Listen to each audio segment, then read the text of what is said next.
जय मूल निवासी। आज मैं आपके सामने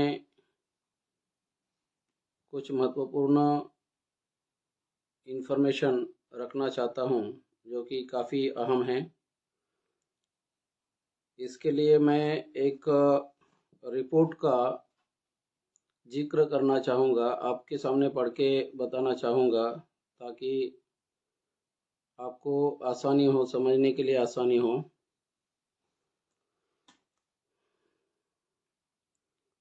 ये जो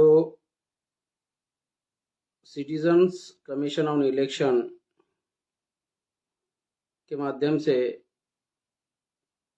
इनके जो चेयरपर्सन हैं justice retired Madan B Lokur, former Supreme Court's जज, इनके द्वारा और इनके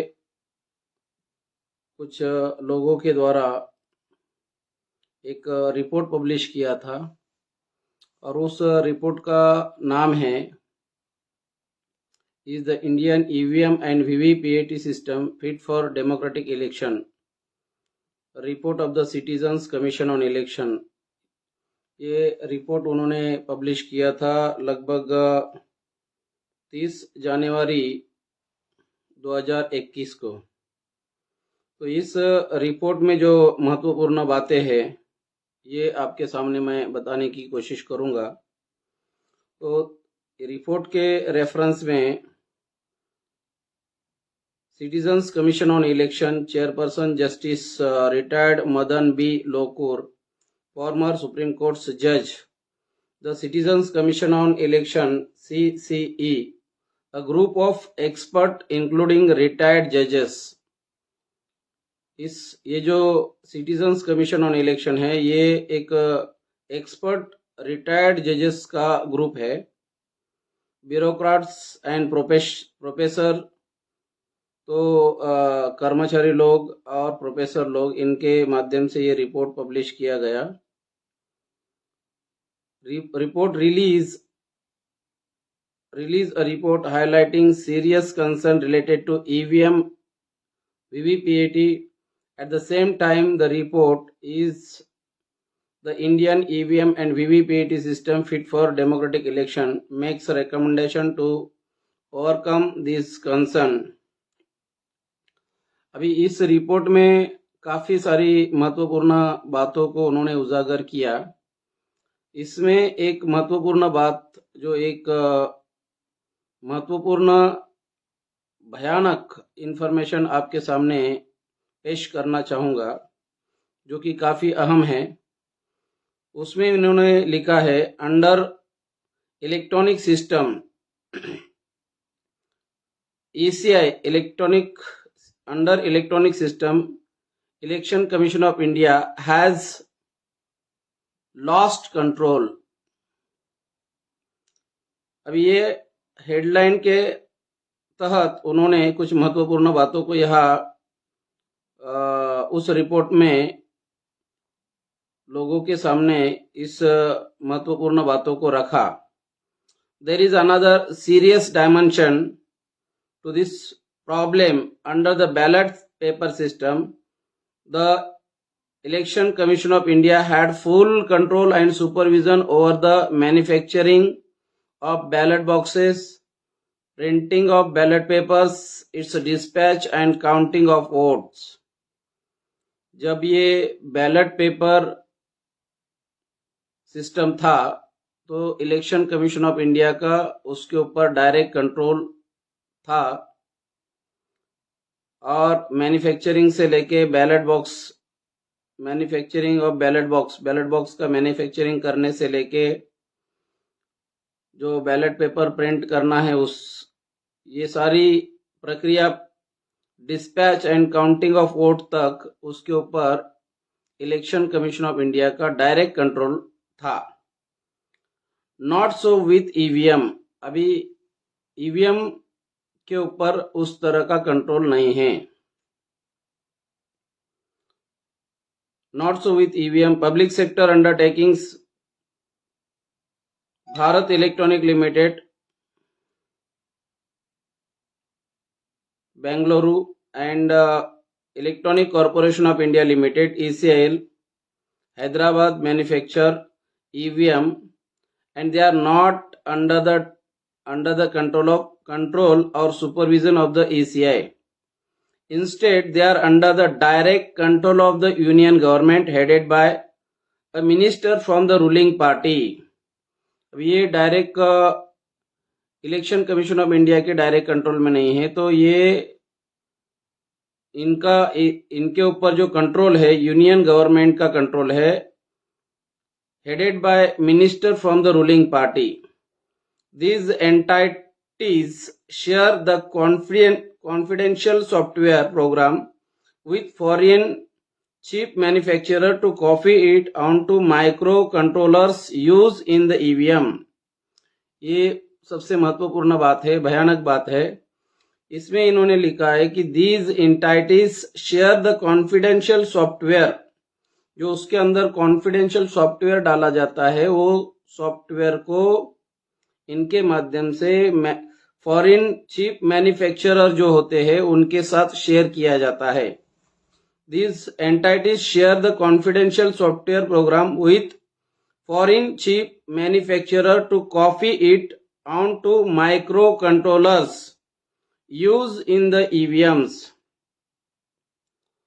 When these foreign companies deliver microcontrollers, अभी इंडिया में 2 टर्म जापान से माइक्रो कंट्रोलर चिप को लिया गया और 2 टर्म अमेरिका से माइक्रो कंट्रोलर चिप को खरीदी किया गया.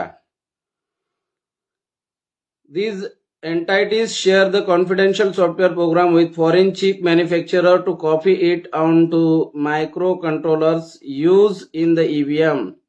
When these foreign companies deliver microcontrollers fused with software code to the EVM manufacturer, neither the manufacturer nor the ECI, Election Commission of India, official nor the technical advisor can read back their content because they are locked.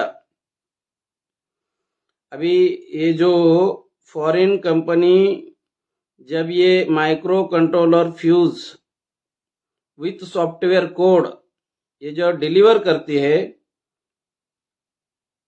To the EVM manufacturer, neither the manufacturer nor the ECI official, ये Election Commission of India के official को भी और manufacturer को भी इसके बारे में पता नहीं होता है. Nor the technical advisor can read back their contents because they are locked. What is worse, even the public sector units seems to have lost control of EVM on election duty, and private engineers have taken over the critical task of checking and maintaining EVMs and VVPAT, starting from first level checking till the end of counting. It is clear therefore that EVM voting does not comply with any of the democracy principles which are paramount. तो इस तरह से ये जो इन्होंने जो बात यहाँ पर लिखी, under the electronic system ECI has lost control. Election Commission of India इनका आज के तारीख में इसके ऊपर कंट्रोल नहीं है.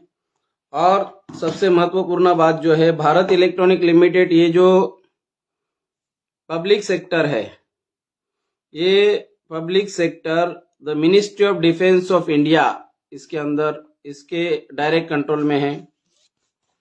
और जो electronic corporation of India limited, ये डिपार्टमेंट ऑफ एटॉमिक एनर्जी के डायरेक्ट कंट्रोल में है. साथियों, इस तरह ये जो सिटीजन्स कमीशन ऑन इलेक्शन का ये जो रिपोर्ट है, ये रिपोर्ट काफ़ी गंभीर है. और ये जो रिपोर्ट में बहुत सारी बातों को पब्लिश किया गया है, हाईलाइट किया गया है, महत्वपूर्ण तथ्यों के साथ उन्होंने इस गंभीर बातों को यहाँ हाईलाइट किया गया है. और justice retired Madan B Lokur former Supreme Court के जज, इनके द्वारा ये लिखा गया, ये रिपोर्ट पब्लिश किया गया है और ये काफी गंभीर मसला है। तो हमारा जो आदरणीय वामन मेश्राम साहब के नेतृत्व में भारत मुक्ति मोर्चा के माध्यम से चुनाव आयोग के कार्यालय पर महामोर्चा, 1 लाख लोगों का महामोर्चा निकालने के लिए जो ऐलान किया है, उस ऐलान के तहत चरणबद्ध आंदोलन को घोषित किया गया है। तो उस पैम्पलेट में भी ये इस इश्यू को हमने लिखा है और इसको रिलेशन, इस इश्यू को रिलेटेड मैं एक वीडियो आपके सामने, इस वीडियो को अटैच करके आपको ये बताना चाहता हूं कि किस तरह से ये बदमाशी हो रही है, चुनाव आयोग के माध्यम से ये किस तरह से बदमाशी हो रही है। तो आने वाले समय में हम ये चाहते हैं कि ईवीएम हटाओ, बैलेट पेपर लाओ और लोकतंत्र बचाओ, इस अभियान के अंतर्गत हम आने वाले समय में दिल्ली के केंद्रीय चुनाव आयोग के कार्यालय पर 1 लाख लोगों का मोर्चा लेके जाएंगे और हर संभव कोशिश करेंगे कि आने वाले समय में जो इलेक्शन हो वो इलेक्शन बैलेट से हो, ताकि धांधली को रोका जाए। आपको क्या लगता है कि ईवीएम मैनिपुलेशन नहीं हो सकता? देखिए, ईवीएम, हम तो ये कहते हैं कि ईवीएम मैनिपुलेट हम क्यों कहते हैं कि नहीं हो सकता, कि इसमें एक तो टेक्नोलॉजिकल सेफगार्ड्स होते हैं कि हर किस्म के, एक तो जहाँ ये बनती हैं, ये जो 2 फैक्ट्रीज हैं जो करोल बाग की फैक्ट्री नहीं है, बल्कि ये एक डिफेंस मिनिस्ट्री की फैक्ट्री है बेंगलोर में और एक एटॉमिक एनर्जी मिनिस्ट्री की फैक्ट्री है हैदराबाद में। दूसरे इसके जो 3-4 इंजीनियर बनाते हैं, उसके ऊपर हमारा एक सुपरविजन ये है, हमारी एक कमेटी है 5 IITs के प्रोफेसर्स, इंडिपेंडेंट प्रोफेसर जो टेक्नोलॉजी को जानते हैं। हम लोग तो नहीं जानते, हम तो नॉन टेक्निकल है। हमने उनकी इंडिपेंडेंट कमेटी जो 20-25 साल से करती है, वो सारा उनका सॉफ्टवेयर वगैरह देखते हैं।